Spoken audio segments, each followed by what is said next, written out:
കോഴിക്കോട്ടെ തദ്ദേശ തെരഞ്ഞെടുപ്പിൽ അരയും തലയും മുറുക്കി പ്രചാരണം ശക്തമാക്കുകയാണ് മൂന്ന് മുന്നണികളും. പിണറായി സർക്കാരിന്റെ വികസന പദ്ധതികൾ ഉയർത്തിക്കാട്ടുന്ന LDF പതിറ്റാണ്ടുകളായി തുടരുന്ന കോർപ്പറേഷൻ ഭരണം ഇനിയും തുടരുമെന്ന വിശ്വാസത്തിലാണ്.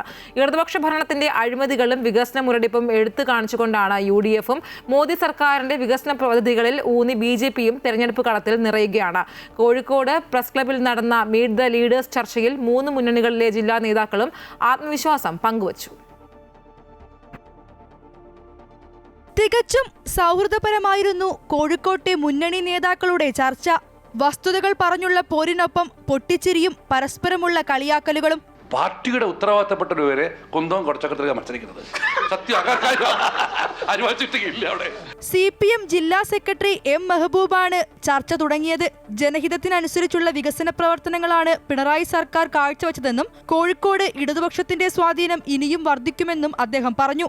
UDFിനും BJPക്കും വർഗീയതയുടെ മുഖമാണെന്നും അദ്ദേഹം വിമർശിച്ചു. അപ്പോൾ കേരളത്തിലെ മാറ്റം അതിഭയങ്കരമാണ്.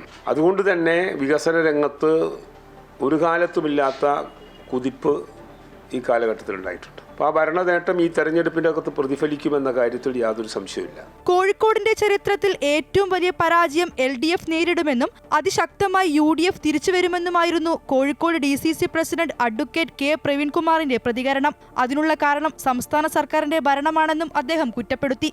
വാർഡ് വെട്ടിമുറിക്കാം, വോട്ടർ പട്ടിക കണക്കെടുണ്ടാക്കാം, കോഴിക്കോട് നഗരത്തിലെയും ജില്ലയിലെയും ജനങ്ങളുടെ മനസ്സും മനസാക്ഷിയും വിട്ടുകൊടുക്കാൻ ഒരാൾക്ക് സാധിക്കില്ല. അത് UDFനൊപ്പമാണ്.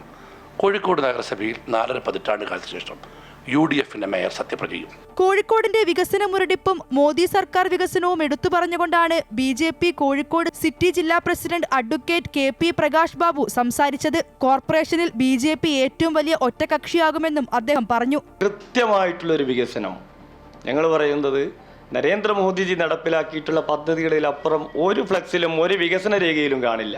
ഫെഡറൽ സ്റ്റേറ്റാണ്, അതെല്ലാം ഞാൻ സമ്മതിക്കുന്നു. ഫെഡറൽ സ്റ്റേറ്റ് ആണെങ്കിലും മുന്നേ 450 കോടിയുടെ വികസനമൊക്കെ കൂടെ വരണ്ടേ? മെഡിക്കൽ കോളേജിൽ ഇതേ വികസനം വരണ്ടേ? ഹൈവേയിൽ വരണ്ടേ? അപ്പോൾ ഫെഡറലൊക്കെ കാലാകാലമുണ്ട്.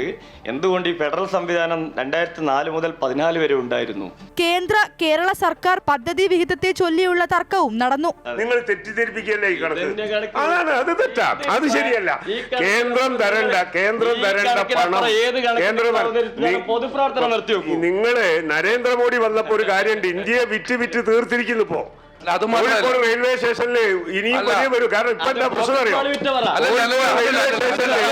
അവസാനം കോഴിക്കോട് എയിംസ് വരുമോ ഇല്ലയോ എന്ന ചോദ്യത്തിലാണ് ചർച്ച അവസാനിച്ചത്. അമൃത ന്യൂസ്, കോഴിക്കോട്.